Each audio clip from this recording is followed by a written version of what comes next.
Olá galera, tudo bem? Hoje nós vamos fazer uma aula revisional, que é a nossa aula número 1 de um conteúdo que a gente já tinha estudado, que é sobre gêneros literários. Antes da gente relembrar o que são gêneros literários, a gente precisa relembrar dois grandes conceitos que a gente estudou, que é sobre o que é texto literário e o que não é literário. Então, texto não literário são aqueles textos que a gente lê e a gente não tem muito o que interpretar. Então, por exemplo, se eu pego uma receita de bolo, naquela receita de bolo, se lá está pedindo para eu colocar 4 ovos, 2 xícaras de farinha de trigo, 2 colheres de manteiga, não tenho o que interpretar ali diferente. Eu não tenho que ficar fantasiando, será que são 4 ovos mesmo? A receita está ali e pronto. Uma bula de remédio tem ali a indicação para que ela serve, quando que você deve tomar, e não tem outra forma de você interpretar a não ser o que está ali. Quando eu falo de texto literário ele vem para dentro da literatura, que é o que a gente estudou da arte literária. É a forma de se expressar, é a forma que a gente tem de trazer várias interpretações diferentes para dentro de um texto. O texto literário, que é literário, a minha interpretação é diferente da sua. Quando eu leio um livro, o que eu entendo é diferente do que você entende e assim por diante, beleza? E os gêneros literários, ele faz parte do que é literário.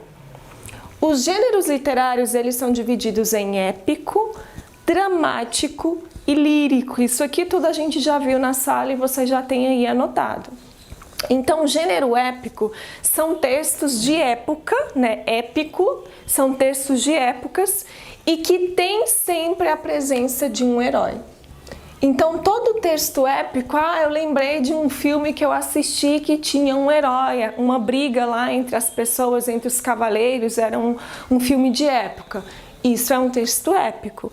Eu li lá um livro, sei lá, Odisseia, que tinha a presença desses heróis, que tinha a presença de algo de época dentro da literatura. É um texto épico, beleza? Todo texto épico, ele vem ali muitas vezes em uma longa narrativa, em um poema muito grande, ou ele também pode aparecer em formato de texto narrativo mesmo, contemplando com parágrafos, beleza? Dramático, o nome dramático já diz, vem de drama. O texto dramático ele foi feito para ser encenado, então lá na Grécia, né, onde ele surgiu, todo o texto dramático, tudo que surgia que era um drama, eles queriam apresentar para a população para que despertasse na população ou a ideia de tragédia ou a ideia de comédia. Então aí na sala a gente debateu e vocês leram o livro Antígona. Antígona é um tipo de texto dramático. E além dele ser dramático, ele vem para a história de uma tragédia, porque mostra ali a irmã, né, que luta para enterrar o seu irmão, que em uma briga dentro da cidade ele perdeu o direito de ser enterrado. Então é um tipo de texto que ele traz a ideia da tragédia e da drama juntos, beleza? Dentro desse texto dramático eu também posso ter a ideia da comédia, né? Que a comédia ela precisa despertar em quem está vendo essa encenação o riso. Então, quando ela consegue fazer isso, um stand-up, por exemplo, é um texto, é um tipo de texto, é um tipo de encenação que vai despertar nas pessoas a ideia da comédia, beleza? O texto dramático ele também pode ser dividido em auto e farsa. O que é um auto? Lembra que eu falei para vocês até do filme O Auto da Compadecida? Todo texto que vem dessa palavra auto, ele é um tipo de texto dramático e ele vai fazer críticas relacionadas à religião.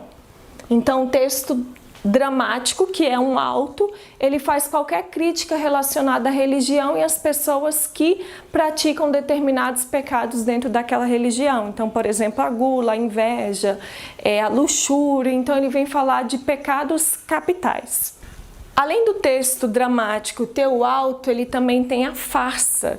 Então existem alguns livros que eles vêm com esse início aqui de nome, A Farsa de Inês Pereira. Ele também vai fazer crítica igual ao alto, só que ele não vai fazer crítica voltado para a religião, ele vai fazer crítica voltados aos costumes da sociedade. Então, aos costumes sociais. Beleza? Além do texto dramático, a gente tem o texto lírico, que muitas vezes a gente chama de poema ou de poesia. Então, o texto lírico, ele é um texto que ele vai expressar sentimentos e emoções, ele vai trabalhar sempre com a subjetividade e ele vai usar o sentido conotativo. Lembra também que a gente viu que a linguagem dentro do texto ela pode aparecer em forma de conotação ou denotação? Denotação é o sentido do dicionário. Conotação é o sentido que a gente chama de sentido figurado.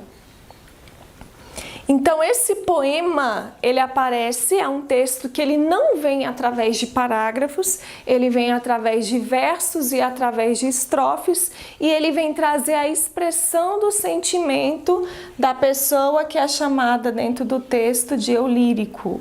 Então, o eu lírico é a voz do poema. Então, tudo que esse eu lírico sente, ele transmite dentro do poema. E o poema, ele tem subdivisões e dentro dessas subdivisões dele a gente precisa analisar se ele tem rima ou se ele não tem.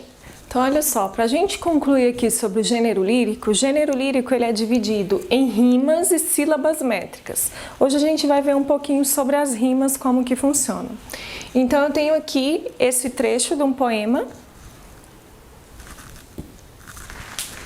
Então, eu tenho aqui esse trecho de um poema do Luiz Vaz de Camões.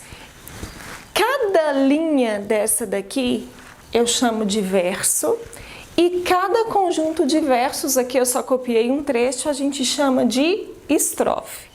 Então, quando a gente analisa essa estrofe ela possui rima e ela também possui uma quantidade de sílabas métricas, ou seja, de sons métricos que tem aqui dentro desse poema. Então, hoje a gente vai ver sobre a rima. O que é rima? Quando a gente é pequenininho, tá lá na primeira série, muitas vezes a gente começa com aquelas rimas, pão, rima com o quê? Com feijão, com melão. Essas rimas, com o passar do tempo, elas vêm sendo melhores produzidas e deixam de ser rimas pobres. O que a gente chama de rimas pobres? São rimas que pertencem à mesma classe gramatical e que possuem uma mesma terminação, beleza? Não deixa de rimar. É uma rima, só que dentro do poema, dentro da literatura, a gente chama de rima pobre. Por exemplo, feijão, macarrão, limão e pão. São todos substantivos e todos terminam com o ão, então eu não tive nenhuma mudança ali na minha rima, eu tenho uma rima pobre, beleza? Nesse trecho aqui, que vocês estão vendo, eu não vou ler tudo, eu vou marcar aqui só o final das palavras. Ver, sente, descontente e doer. Quando eu falo de rima, eu preciso ver o que tem dentro dessa estrofe aqui que vai rimar. Então, a palavra ver, ela vai rimar com doer. Como ela é a primeira rima que aparece no poema, eu vou chamar essa rima de rima A. Então, aqui é A, aqui também é A.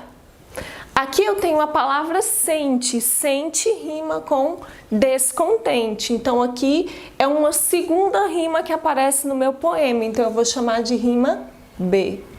B, B. Então, eu tenho A, B, B, A. Olhando aqui, que tipo de rima eu tenho nesse poema? Eu tenho uma rima cruzada. O primeiro verso rima com o último verso, os dois versos do meio, né, que são os do meio, estão rimando com eles mesmos. Então, eu tenho uma rima cruzada. Dentro do poema, dentro da literatura, pode existir uma rima alternada.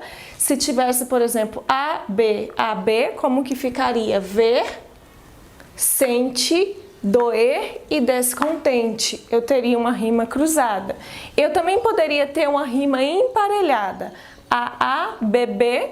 Então, esse ver e doer aqui, descontente, sente aqui. Além dessas rimas existem poemas que eles também não têm rimas. Eles são os chamados poemas livres, né? Então, dentro da literatura não existe um padrão único. Eu tenho que escrever um poema e todo poema tem que rimar. Não. O gênero lírico, ele fica muito a critério de quem está escrevendo, do que o autor pretende passar para as pessoas ali dentro desse poema, beleza?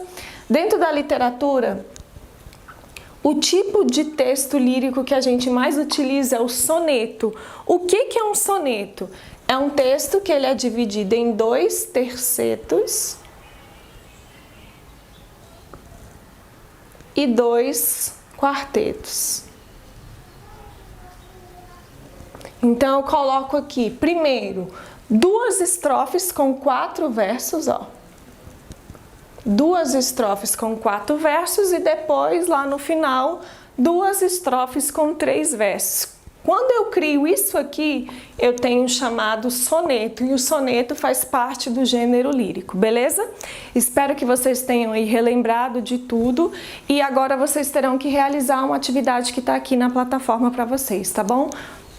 Um grande beijo, saudades!